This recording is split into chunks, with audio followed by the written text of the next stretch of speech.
अस्सलाम वालेकुम सामीन। 5 सफ़र मुज़फ़्फ़र और 23 अगस्त है। ख़बर का उन्वान है हिमाचल में फिर बारिश का कहर शुरू हो गया है। चुनांचे आज फिर बारिश के चलते 5 लोगों की मौत हो गई है और कई लोग लापता हैं। ख़बर थोड़ी तफसील से सुनिए। हिमाचल प्रदेश के ज़िला मंडी के सराज इलाके में लैंड स्लाइड हो गया, ज़मीन खिसक गई है।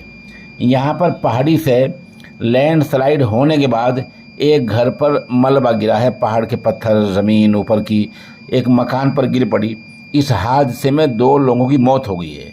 उधर शिमला के बल्दिया इलाके में लैंड स्लाइड से ज़मीन खिसकने धंसने से एक जोड़े की मौत हो गई है। इस तरह सराज इलाके में लैंड स्लाइड में एक गौशाला गिरने से दबे शख्स ने भी दम तोड़ दिया है।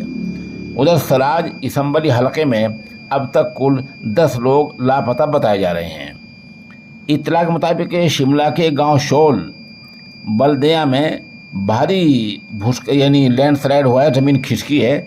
यहाँ बाहरी जोड़ा काम कर रहा था जो मलबे के नीचे दब गए हैं और ये मजदूरी कर रहा था। पुलिस अफसर ने इसकी तस्दीक की है। बहरहाल अभी तक नामों का ऐलान नहीं हुआ है, कौन मरा है क्या हुआ है। अभी तक खबर इतनी आई है कि आज हिमाचल में बारिश के चलते 5 लोग मर गए हैं, 5 लोगों की मौत हो गई है, कई लापता हैं और मकानात गिरे हैं और बारिश का कहर जारी है। इन तस्वीरों में आप देख सकते हैं।